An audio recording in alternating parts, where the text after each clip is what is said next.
Bonjour. Alors, on va voir les méthodes, mais on a déjà vu certaines méthodes. Donc, là, il s'agit d'aller au-delà des getters et des setters.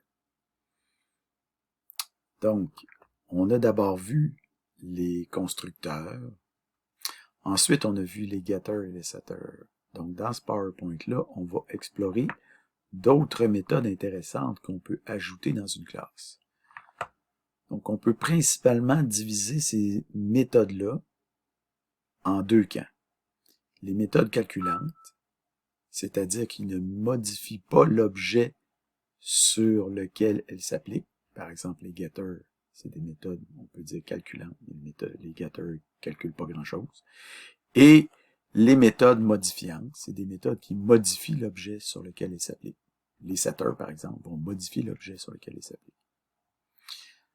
Donc, par exemple, on va retrouver notre cher ici rectangle. Donc ici, on a notre classe rectangle. On a, là c'est une classe read-only. Donc ça aurait pu être dans une classe qui n'est pas read-only. Donc ça peut être un rectangle mutable, mais là on est dans un rectangle immutable. Donc rectangle read-only qui possède une hauteur, une largeur, qui possède un constructeur. On se fout de savoir si le constructeur est validant, pas validant, tout ça, c'est pas important. OK? Donc le constructeur fait sa job. Et ici, on a une méthode calculante qui permet de calculer l'aire de notre rectangle. Et qu'est-ce que l'aire d'un rectangle? Ben, c'est la hauteur fois sa largeur. Okay. J'espère que j'apprends rien à personne ici. Okay. Donc, ici, qu'est-ce qu'on fait? Ben, on crée un nouveau rectangle de hauteur 3, largeur 5. Donc, hauteur 3, largeur 5. On fait un dump, 3 et 5, et on calcule son aire, rect.getAire. Donc, c'est notre méthode ici, getAire. On appelle notre méthode pour calculer la hauteur, c'est-à-dire pour calculer son aire. Donc, getAire, on obtient son aire, et on fait un dump. Donc, on obtient 15, parce que 3 fois 5, ça donne, c'est ça. Vous avez compris. Voilà. Donc, on a une méthode qui permet de calculer l'aire d'un rectangle. Maintenant, comme pour ce qui est des getters, qu'on a vu dans un précédent PowerPoint, il existe des variantes sur la façon de d'écrire ce genre de méthode-là. Okay? Donc, on pourrait avoir une variante qui aurait le préfixe get, comme ici, on a getAire. On peut aussi avoir une variante qui n'a pas le préfixe get, comme ici. On pourrait avoir juste aire sans le get devant. Et on pourrait aussi avoir une variante qui est de type propriété ou alors champ calculé. On peut l'appeler d'une manière ou d'une autre, ça dépend comment on veut l'appeler. Donc, en réalité, c'est une propriété d'une certaine façon, donc on peut l'appeler propriété calculée ou on peut l'appeler champ calculé, parce que ça fait comme imiter un champ, mais c'est un champ qui n'existe pas vraiment dans notre classe, donc c'est pour ça qu'on l'appelle champ calculé. Okay. Donc, mais ça, on va voir ça à la prochaine diapo. Donc, pour l'instant, ici, qu'est-ce qu'on a? On a une méthode calculante qui permet de calculer l'aire, mais on ne met pas le get devant. En réalité, cette façon de faire-là est beaucoup plus populaire que celle-là. Donc, quand on a un getter, on peut mettre un get devant. Mais ici, c'est pas vraiment un getter, parce qu'il n'y a pas de champ air dans la classe. On calcule l'air. C'est pour ça qu'on ne met pas un get en avant. Donc, le get air, quand il n'y a pas vraiment un air sous-jacent, on n'utilise pas souvent ça. Okay? Donc, on préfère utiliser cette forme-là ici, qui est beaucoup plus populaire. En fait, si vous êtes en Java, vous n'aurez pas le choix d'utiliser ça. Maintenant, on n'est pas en Java, on est en C#. Donc, en C#, la façon la plus populaire, ça va être celle que vous avez ici. Donc, celle qui fait appel aux propriétés ou aux champs, ce qu'on appelle aussi un champ calculé. Donc, ici, vous avez l'aire, mais sans les parenthèses. Et à ce moment-là, si vous utilisez cette façon de faire-là, ben, votre aire ici va apparaître dans votre ligne QPad. Quand vous allez faire un dump, rectangle, 3, 5, votre propriété ou champ calculé, ici, va apparaître dans LeanPad. C'est-tu pas merveilleux, ça? Okay. Donc, c'est un calcul, mais même si c'est un champ calculé, ici, ou une propriété calculée, votre propriété ou champ va apparaître ici comme si c'était un champ normal, ou une propriété normale, hauteur, largeur, R. Alors, qu'est-ce qui est préférable dans tout ça? Ben, on en a parlé dans les diapos précédentes, mais la variante get, avec un get devant, est pas vraiment utilisée tant que ça, puisqu'il n'y a pas de champ sous-jacent. Donc, la variante préférable, souvent, ça va être celle-là qui va être utilisée, mais, comme je l'ai dit, en C#, souvent, on va plutôt préférer celle-ci. Maintenant, si votre calcul est compliqué, ça, c'est pas un calcul compliqué, on multiplie deux trucs ensemble, c'est pas compliqué. Mais si votre calcul est compliqué, et surtout si vous avez, par exemple, une boucle dedans, ou c'est un calcul qui est long, dès que vous avez une boucle ou quelque chose comme ça, on n'utilise pas cette forme-là. Parce que ça laisse sous-entendre qu'il faut que le calcul soit rapide. Si votre calcul est compliqué, vous devez utiliser une méthode et non pas une propriété ou un champ calculé comme ça. Parce qu'une propriété et les champs calculés, on réserve ça pour les calculs qui doivent être effectués rapidement. C'est une convention, mais c'est une convention qu'on essaye de respecter. Okay. Maintenant, là, ici, on a vu des trucs qui se calculent, mais sans avoir de paramètres. Est-ce qu'on pourrait calculer des trucs avec des paramètres? Évidemment, oui. Donc, ici, par exemple, on a un point, une classe point, avec deux valeurs, par exemple, un point, c'est-à-dire une coordonnée X et Y. Et là, on met pas de constructeur. Disons qu'on essaye de simplifier. Là. On veut pas nécessairement avoir une classe trop compliquée. Donc, on a juste une classe point. Et on définit une méthode distance 2 qui permet de mesurer la distance d'un point à un autre point. Alors, comment on fait pour mesurer la distance d'un point à un autre point? Ben, on peut utiliser Pythagore pour ça.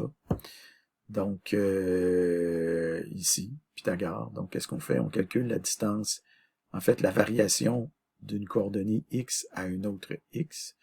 Donc, je ne sais pas si vous vous rappelez de ça en physique ou peut-être en mathématiques, mais en physique, on a fait c'était x2 moins x1, puis y2 moins y1. Mais là, bon, traduit en informatique, x, c'est-à-dire notre x à nous, moins le x de l'autre point, y moins le y de l'autre point, donc ça donne delta x, delta y, et après ça, on prend la racine carrée de delta x au carré plus delta y au carré. On retourne ça, et pouf, ça nous donne notre distance. Donc ici, on l'a, on crée un point, 0, 0, on crée un point 2, 4, 3, et on calcule la distance, donc P1, point, distance de P2. Donc c'est quoi la distance de P2 au P1? Et ça nous donne une distance de 5. Donc, on voit ici une méthode calculante. Donc, on ne modifie pas notre point. Donc, ça permet de calculer la distance d'un point à un autre point. C'est une méthode calculante et paramétrée. Maintenant, méthode modifiante. Donc, ici, on a une classe compteur qui possède une valeur à l'interne, privée, qui vaut 0. Donc, et qui possède ici un getter, propriété, qui permet d'accéder à la valeur ici, privée, qui est publique, getter propriété, qui va s'afficher quand on va faire un dump, ici. Et le compteur, ben, au départ, sa valeur, c'est à 0. Et à chaque fois qu'on appelle la méthode ici incrémentée, ben, la valeur en question, ici, va incrémenter de 1. Donc, valeur plus plus. C'est un void. Donc, on crée un nouveau compteur qui est à 0. Après ça, on incrémente notre compteur de 1. On incrémente notre compteur de 1. Et après ça, on fait un dump. Évidemment, on va être rendu à 2. Bon. Est-ce que c'est une classe bien compliquée? Non. Est-ce que c'est une classe qui sert à quelque chose? Peut-être ça pourrait servir à quelque chose, mais bon, c'est sûr que c'est pas quelque chose d'extrêmement sophistiqué. Okay? Mais ça démontre comment fonctionne la mécanique. Okay? Qu'on a un compteur. Et ce qui est le plus important, c'est comment on fait pour... C'est quoi la seule et unique façon que vous avez de modifier le compteur? C'est quoi la seule et unique façon que vous avez de modifier le compteur? Est-ce qu'on peut modifier la valeur du compteur sans passer par la méthode incrémentée? La réponse, c'est non. Parce que la valeur ici est privée. Donc, la seule et unique façon de modifier la valeur qui est ici, c'est de l'incrémenter. Donc, c'est comme vous définissez un objet, puis vous définissez comme une règle du jeu, d'une certaine façon. La règle d'utilisation de cet objet-là, c'est que la seule chose que vous pouvez faire, c'est l'incrémenter. Il n'y a rien d'autre que vous pouvez faire. La seule chose que vous pouvez faire avec cet objet-là, c'est l'incrémenter. Évidemment, vous pouvez aussi accéder à sa valeur, mais vous avez comme une règle du jeu et vous devez obéir à cette règle-là. Donc, c'est ça qui est très important et très intéressant avec l'encapsulation. Parce qu'ici, on a un objet qui est encapsulé. La valeur, le champ, il est encapsulé. Et c'est ça qui est extrêmement intéressant. Si notre valeur n'était pas encapsulée, si elle était publique, ben on pourrait, disons,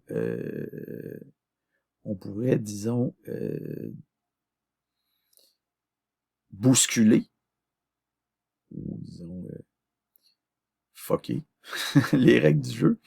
Ici, par exemple, on pourrait dire compteur point valeur égale moins 100. Okay. On tricherait.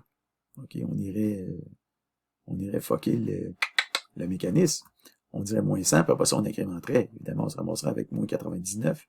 Ça marche plus. Mais si on met qui est privé, mais là, on peut plus faire ça. On peut plus s'amuser à dérégler le compteur. On peut plus. Le compteur part à 0, puis on peut juste l'incrémenter. Point final. C'est la seule chose qu'on peut faire. On est obligé de fonctionner avec les règles du compteur. Le compteur fonctionne comme ça. Point final. Ça, c'est extrêmement intéressant. Okay.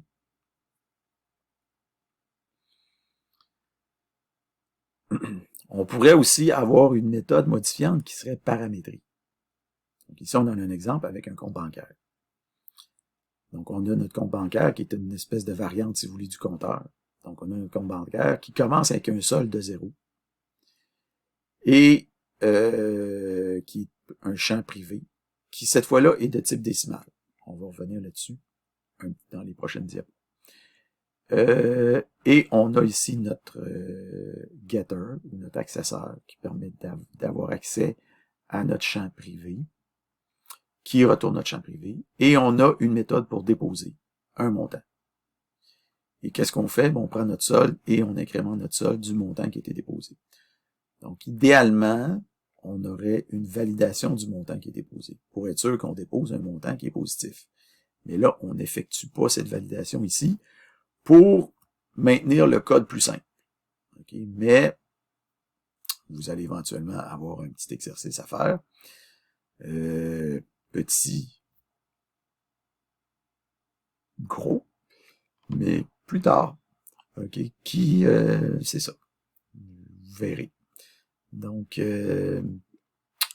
qui va avoir trait à ça. Mais voilà. Donc ici, qu'est-ce qu'on fait? Ben, on incrémente le sol. Donc, donc ça, c'est une méthode modifiante qui est paramétrique. Okay, donc la méthode déposée qui est ici, qui est toujours une méthode void. Et qu'est-ce qu'on fait? Donc, on crée un nouveau compte bancaire. Évidemment que le compte bancaire va être initialisé à 0, comme on l'a ici. Donc, on n'a pas de constructeur parce qu'on n'a pas besoin de contrôler, il n'y a pas de paramètres. Peut-être qu'on pourrait avoir un constructeur pour initialiser notre compte d'une certaine façon. Mais là, dans ce cas-là, on n'a pas besoin de contrôler ça. Notre compte est initialisé à 0 automatiquement. Okay? Ça ne sera pas nécessairement comme ça dans un éventuel exercice, mais ici, c'est comme ça. Et ensuite de ça, on dépose 100$ et 35 cents. Donc, le M, si vous vous demandez c'est quoi, c'est parce que c'est une valeur monétaire. Okay? Donc, le fait que c'est un type décimal ici, donc c'est pas un double, c'est un décimal. Okay? parce que on veut que ça soit des quantités monétaires. Donc, des quantités monétaires, il faut stocker ça non pas dans un type double, mais dans un type décimal. Donc, vu que c'est des quantités monétaires, il faut ajouter un M pour indiquer que c'est des quantités monétaires. Même chose ici, on dépose 30$ et 10 cents. Donc, on met un M pour indiquer que c'est une quantité monétaire. Quand je dis 30$ et 10 cents, là, je veux dire, si vous étiez en Europe, ça serait 30$ et 10 centimes, ou ce que vous voulez, ça serait pas 30$, ça serait 30 € et 10 centimes. OK? Si vous êtes en Angleterre, ça va être 30 livres et 10, ce que vous voulez, là, pence ou je sais pas quoi. Je veux dire, c'est pas nécessairement des dollars. OK? C'est des quantités monétaires. OK? Mais si vous êtes au Japon, ça va être 30 yens, machin. OK? Donc, c'est des quantités monétaires, mais c'est pas nécessairement des dollars. OK? C'est des quantités monétaires. C'est nous, on l'interprète comme étant des dollars, parce qu'évidemment, bon, c'est un compte, mettons en dollars canadiens, donc c'est interprété comme des dollars, mais c'est une quantité monétaire. OK? Donc, maintenant, concernant le type décimal versus double. Donc, en C#, le type décimal est utilisé pour stocker des nombres fractionnaires précis et non approximatifs comme le type double. Donc, il s'agit d'un type qui occupe 128 bits en mémoire, contrairement à seulement 64 bits pour le type double. En contrepartie, le type double est probablement 10 fois plus rapide que le type décimal pour les calculs. Donc, cette précision accrue a un prix. Donc, autrement dit, le fait d'utiliser le type décimal, vous êtes plus précis dans vos calculs, mais cette précision-là accrue a un prix. Est-ce que ce prix-là est exorbitant? Évidemment, non. OK, c'est pas exorbitant. C'est pas exorbitant parce que, premièrement, la précision monétaire, je veux dire, quand bien même que vous payeriez 10 fois plus de temps machine pour ça, c'est pas chèrement payé pour avoir plus de précision. Deuxièmement, dites-vous que les calculs monétaires fonctionnaient correctement sur des ordinateurs en 1970, OK? Que les machines étaient capables de faire fonctionner ça en 1970 ou même en 1980 pour ce qui est des PC dans les années 80. Okay? Puis là, vous êtes sur des PC dans les années 2020, soit 40 ans plus tard. Imaginez-vous, vos machines sont probablement 10 000 fois plus puissantes.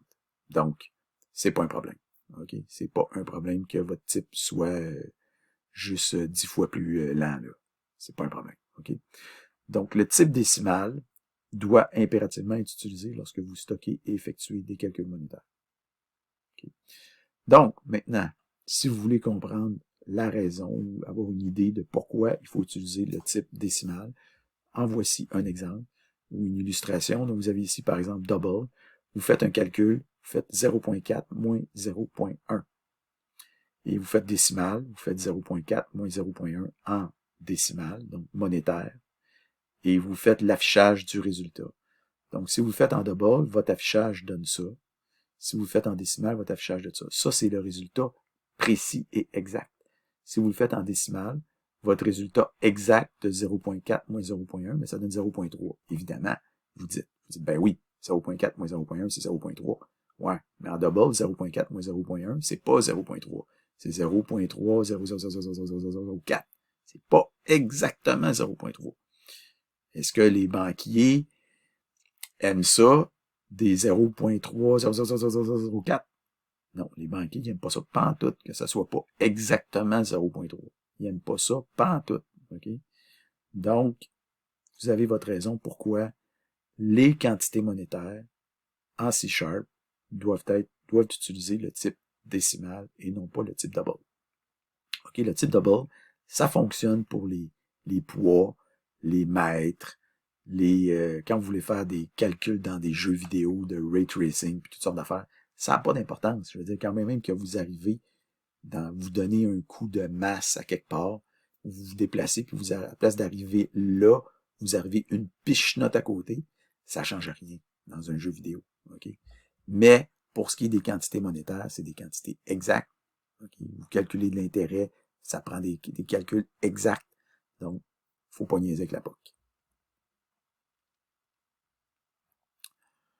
une autre chose, on en avait parlé avant, c'est que, bon, vous avez vu qu'il n'y a aucun constructeur, donc on aurait pu en ajouter un, mais ici, c'est pas nécessaire. Quand on dit qu'il n'y a aucun constructeur, est-ce que ça veut dire que vraiment il n'y a aucun constructeur? Non, ça veut dire que le code C# va en ajouter un pour nous autres, mais ça va être un constructeur par défaut, puis voilà. Donc, on a vu aussi qu'il n'y a aucun setter. Donc, s'il n'y a aucun setter, est-ce que ça prendrait un setter dans un compte bancaire? Bien évidemment, non, ça prend pas un setter, parce que sinon quelqu'un peut arriver et mettre n'importe quel montant dans un compte bancaire. On veut pas qu'on puisse mettre n'importe quel montant dans un compte bancaire. On veut que le compte, le solde du compte bancaire soit modifié en fonction de ce qu'on dépose dedans, puis de ce qu'on retire du compte bancaire. Là, on n'a pas une méthode pour retirer, mais éventuellement, ça prendrait une méthode aussi pour retirer des montants d'un compte bancaire. Okay? Donc, il n'y a pas de setter parce qu'on ne veut pas pouvoir modifier le solde comme ça, comme n'importe quoi. Quelqu'un pourrait faire un set 1 million, puis là, il se dépose 1 million dans son compte bancaire. Ça marche pas. Okay? Donc, on veut qu'il y ait des règles, des façons de modifier un compte bancaire, puis on veut pas de setter dans un compte bancaire. Donc, ça ne prend pas, c'est pas n'importe quel, on veut pas toujours des setters pour n'importe quoi, pour tous les champs. Okay?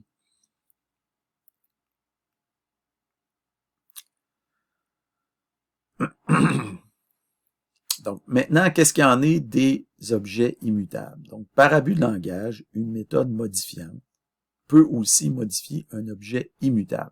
Évidemment, c'est un peu un oxymore de dire qu'une méthode modifiante va modifier un objet immutable, parce qu'un objet immutable, par définition, n'est pas modifiable. Mais qu'est-ce qu'on veut dire par là? On veut dire par là qu'on va créer une nouvelle instance de l'objet, que l'instance va être différente de l'objet initial. C'est ça qu'on veut dire par modifier un objet immutable. C'est ça qu'on veut dire. Okay? Par exemple, supposons qu'on a une personne. Pour prendre un exemple que vous connaissez pas. Supposons qu'on a une personne read-only avec un nom et un âge. Puis après ça, on a notre constructeur. Correct? Et là, ici, on crée une méthode qui s'appelle vieillir. Comme si on n'avait pas déjà vu un exemple comme ça. Et qu'est-ce que fait notre méthode? Ben, elle permet de créer new. Okay. Là, on n'a pas mis new personne, mais vous comprenez que ça crée une nouvelle personne parce qu'elle retourne une personne. Donc, le C# est capable de faire une inférence de type ici. Okay. New personne, et elle crée une nouvelle personne avec le même nom, mais un âge ici qui va être le même âge que la personne qu'on est en train de faire de vieillir, mais un âge plus 1. Et on retourne une instance nouvelle, mais qui va être âgée de plus 1 de plus. Okay? Donc, c'est ça qu'on veut dire par une méthode modifiante, mais qui permet de, justement, modifier une personne immutable, un objet immutable. Donc, c'est une méthode modifiante qui permet de modifier un objet immutable, mais en créant une nouvelle instance. Donc, si jamais on voulait vieillir la personne 1000 fois de suite, qu'est-ce qui se passerait? Ben, c'est-à-dire, si on voulait vieillir la personne une fois, qu'est-ce qu'on pourrait faire? On pourrait faire P égale P.vieillir. Ça permettrait de vieillir la personne une fois, même si elle était immutable. Donc, on pourrait faire P égale P.vieillir. Mais si on ferait ça 1000 fois de suite, bien évidemment, là, on créerait 999 objets un peu inutilement. Donc, c'est pas nécessairement à conseiller de vieillir 1000 fois une personne de cette façon-là. Okay? C'est juste qu'il faut quand même rester disons, sobre dans la façon de vieillir quelqu'un quand on utilise cette technique-là. Okay? Donc, voilà. Donc, autre chose aussi qu'on pourrait dire par rapport à ça, c'est que ce qu'on vient de montrer là, qu'on fait pour une personne puis la vieillir, c'est exactement ce que C# fait pour les strings. Okay? Il n'y a rien de différent. Parce que la technique qu'on vient de montrer là, pour une personne, pour la vieillir, c'est exactement ce que fait C# pour les strings. Par exemple, ici, on crée une nouvelle personne, on vieillit la personne et on récupère la nouvelle personne, la nouvelle instance vieillie, et on fait un dump. On crée un Yoda de 800 ans, on vieillit notre Yoda ici, puis on récupère la nouvelle instance, on fait un p.dump, on se ramasse avec notre Yoda à 801 ans. Ici, on crée une string Yoda, Après ça, on convertit notre string en toUpper. On récupère la nouvelle instance de notre string, mais qui a été mis en majuscule, et on fait un string.dom. Ici, c'est exactement la même chose. Le type string est un type immutable. Quand on fait un toUpper dessus, on crée une nouvelle instance de string, donc une nouvelle string qui est mise en majuscule. Il faut récupérer cette nouvelle string-là. Donc, on fait str égale str.toUpper. On crée la nouvelle string. On récupère, c'est-à-dire la nouvelle string, la nouvelle instance, et on fait un str.dom. Ça et ça, c'est la même technique. En ce qui concerne le nom des méthodes, donc calculante versus modifiante, donc typiquement, les méthodes calculantes sont nommées d'après l'objet du calcul qui est effectué. Donc, c'est-à-dire, c'est quoi qui retourne ces méthodes-là?